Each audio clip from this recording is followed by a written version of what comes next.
What's going on, everybody? Welcome to After Prison Show, and in this video, this is day number 10 of our 20-day prison story marathon. And with this being the halfway mark of this marathon, we have something absolutely huge today. In this video, I'm going to be telling you a prison story about how I came up with After Prison Show while I was in prison. And with that, I'm going to be including some pretty awesome stuff in this video, including some phone calls that I made while I was in prison. And in those phone calls, you're going to hear everything that I had planned, everything that I hope to do. Some of those things I've done, some of those things I've kind of done, some of those things I haven't done. But I hope that when you hear these phone calls, you can really hear just how motivated I am to get back out into the free world and really try to accomplish something awesome. Now, before we get to this story, there's a few things that I want to tell you real quick. One, we have a ton of big content coming this week, a ton of prison stories as we continue this marathon. Two, this is the week that Dave goes to court. So for everyone who's been asking for an update as to what's up with Dave, we're going to be bringing that to you very soon, as again, Dave has court this week and we're going to that court date. Number three, tomorrow at 12 p.m. Eastern Standard Time, we are going to be live streaming. And in that live stream, I'm going to answer something like 4,600 comments from a video that we did last week where I said that if that video reached 8,000 likes, we would answer every single comment. So again, tomorrow at 12 p.m. Eastern Standard Time, I hope you all will join us as I try to answer every single comment from that video. And the last thing that I want to mention before we dive into this video, I just want to say thank you to everyone who continues to rock with, support,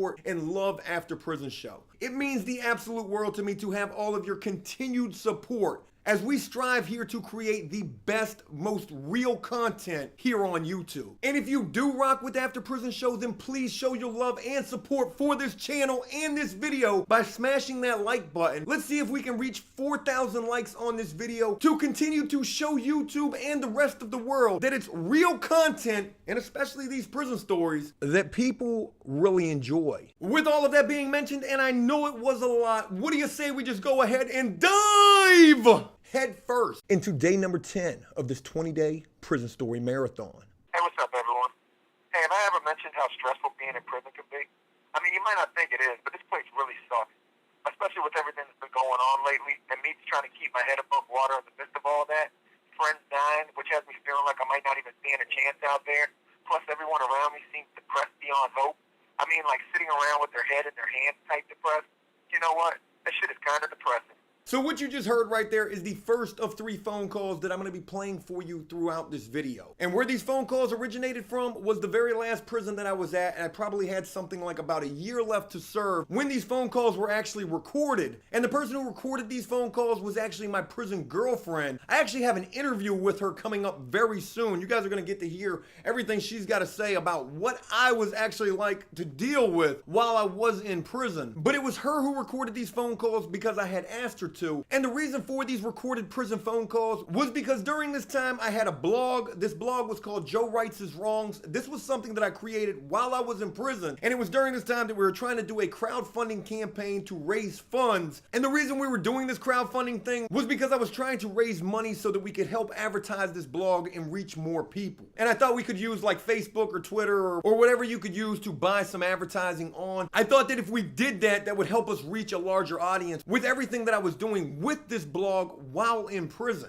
And you know, it's crazy to think about, but this was the actual beginning of After Prison Show. I created this blog called Joe Rights His Wrongs with like 2 years left to serve. And it was on this blog that I used to chronicle just what it was like to be in prison. I told prison stories on this blog. I drew cartoons, really trying to give people like a visual idea of just what it was like inside of prison. There were also caricatures that I did of guys that I was locked up with. And again, it was through these phone calls that were recorded. I thought that would be a good way to help promote this crowdfunding so that we could get advertising to reach a larger audience with all of this that I was creating while in prison. And you know, just to go ahead and throw this out there, I mean, we had like no success with this whatsoever. I don't think anybody donated to this at all. And you know, to be honest with you, I mean, I can understand why this wasn't successful. I don't know why anyone would take seriously a guy in prison who had a crowdfunding campaign. But even with that, I think more than any money that we could have raised with this crowdfunding campaign, I think it's so much more priceless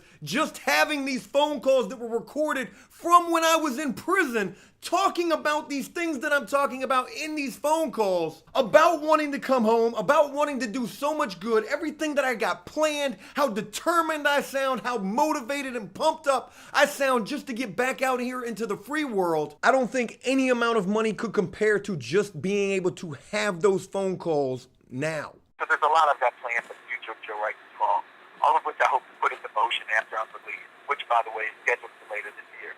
Here are a few things to give you some of the ideas of what I have in mind. A web series, for one.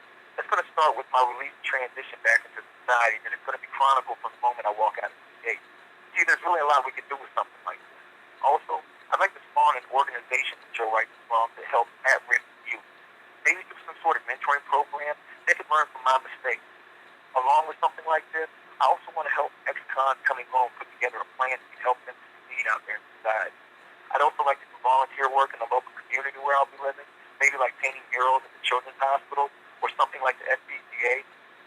Joe Writes Is Wrong is like the tree trunk right now that even greater things will branch off from in the future. And again, it's reaching the largest number of fans and supporters now that will help us so much later. And you know, I gotta be honest with you, listening to these phone calls, this is embarrassing to me. I mean, when I listen to this, when I hear my voice the way that I sounded, I mean, I really can hear this prison accent that I came home with. If you've seen the videos from when I was first released from prison, like literally walking out of the prison and talking the way that I talk, I don't talk anything like the way that I did when I was locked up. But regardless of the way that I talk, in that second phone call clip, you can hear me talking about everything that I've got planned that I want to do when I come home from prison. And one of the first things that I talk about is creating a web series. And I can't tell you like how many countless people I talked to who knew me from prison, especially the very last prison that I was at when I started coming up with all of these ideas of these things that I really wanted to do once released. But it's when I talk to these people who I used to hang out with on a daily basis, one of which being Yanni, one of which being Dave. There's other people that you haven't even had a chance to meet here on After Prison Show who knew me from this very last prison that I was at. And it's every one of those people who tell me, they say, Joe, I remember when we were sitting in Indian Creek when we were at this prison and you used to talk about going home and doing exactly what you're doing right now. And it's really awesome to hear this from these guys that I used to be locked up with. I mean, it's super cool for me to hear, and to them, I think it's almost like motivational because they remember what I was like in prison when I was so determined and driven to get out and make something amazing happen for myself, because up until this point in my life, I had never been nothing. I'd literally been scum of the earth, not worth the dirt on the ground. That pretty much sums up what my life had been up until getting released this very last time. But the crazy thing about it is with what I wanted to create, this web series, which ultimately became After Prison Show here on YouTube, this did not start out called After Prison Show. As you can imagine, it was called what the blog was called while I was locked up, Joe Writes His Wrongs. And in fact, immediately after I first came home from prison, before I actually even started filming my first videos, I already had merchandise put together for Joe Writes His Wrongs. T-shirts and tank tops. And it's actually in the thumbnail that I used for this video. This is a picture that was taken on like the very first day after I had been released from prison. And you can see me sitting here with a pen and notebook in hand, and behind me hanging on this window is that Joe Writes His Wrongs merchandise right there. And on day one, after being released from prison, I mean, I literally tried to hit the ground running. I did not want to look back to anything from my past. I mean, don't get me wrong, I relived my entire past here on After Prison Show, but to actually go and physically put myself in those positions, I wanted nothing to do with any of that, because I was so scared to death of getting wrapped right back up in that and ending up continuing to be that same scum of the earth, not worth the dirt on the ground type of person that I had been up until this very last time that I had been released. So again, it's just looking at this picture right here that really just makes me reminisce exactly what my mind state was sitting in that chair with that pen and that notebook in my hand in front of those Joe Writes His Wrongs t-shirts, and just thinking about how to actually take this thought that was in my mind, this idea, this dream, this thing that I wanted to create. How do I take this from my mind and put this right here in front of me in actual real life? So yeah, that's a really awesome picture to be looking at again. So Joe Writes His Wrongs is from where it all began. And like, think about that. Joe Writes His Wrongs. Where did this name even come from? Well, to be honest with you, I thought it was like the most fitting name at that time, because I was sitting in prison as I was chronicling what it was like to be in prison through these blog posts that I would create, cartoons, caricatures, and all sorts of other stuff. And it was for doing wrong that I ended up in prison in the first place. So Joe Writes His Wrongs seemed as fitting of a name as any. But after I was released from prison, I began to realize that Joe Writes His Wrongs wasn't going to be the name that I wanted to carry forward. And the reason for that was because I didn't want to make this completely about me. Of course, I wanted to tell all of the prison stories and all of the experiences that I went through while locked up, the things that I learned, how to cook, how to tattoo, I mean, everything. But more importantly, I wanted to create something bigger than myself, because I wanted to be able to tell other people's stories and other things that people really need to know about when it comes to being locked up or dealing with addiction or any other sorts of obstacles and things that stand in your way that hinder you. And hopefully throughout all of that, be able to reach so many people, to help, to motivate, to inspire, and also to entertain. So it was because of all of that that I realized that this was gonna need a better name than just Joe Writes His Wrongs. And it was realizing that the name After Prison Show was then thought of. And again, just listening to what I'm saying in this prison phone call, I talk about wanting to help at-risk youths. And I think that's something that we've been able to do here on After Prison Show, because I get countless young people who reach out to me on a daily basis and tell me it's because of After Prison Show and the stories that we tell here that they don't want to go down a path similar to the one I've been down, or similar to a one that so many others have been down themselves. I also talk about wanting to help ex-cons figure out a way to get their lives back together. And that's crazy to think about, because as I'm saying these things on this phone call from prison, I'm one of these ex-cons who's gonna need to do this exact thing when I'm released myself. And yet, less than 2 years since I have been released, I feel like we've been able to do at least a little bit in regards to that. And I also talk about wanting to do volunteer work and painting murals in children's hospitals, because I was a prison painter. I painted murals inside of the prison while I was doing my last 2.5 years. And you know, it's hearing me say this in this phone call from prison that I realized that we haven't done much in that regard. And being reminded of that, I mean, maybe we really should go out there and do some volunteer work and make some videos about doing that. And I also say that Joe Writes His Wrongs is going to be the tree trunk from which so much other stuff will be able to branch out from.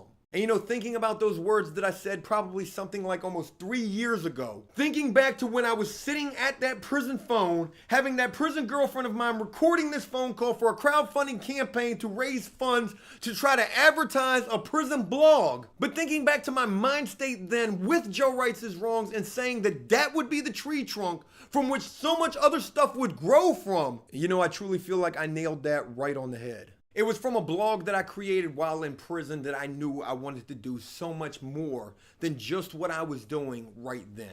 I knew it was through video that I really wanted to chronicle exactly what it was like. I felt through written and other artistic means you could convey a story, but I didn't feel like my writing or my art was strong enough in comparison to what I believed even then, having no prior video experience whatsoever, that I could create and convey through video. And to be honest with you, I think that in the almost 2 years it's been since After Prison Show was first created, I think we've done a pretty damn good job here. I want to leave you with one last part of a phone call that I think absolutely conveys perfectly what my mind state and mindset was moving forward towards my release and what I hoped and envisioned my life would be after actually being released, and then hopefully being able to create something absolutely amazing. But the fact of the matter is this, though. This is something that is not going to do nothing. In fact, this is something that is going to do a whole lot. Why? And how can I be so sure? Because it has to.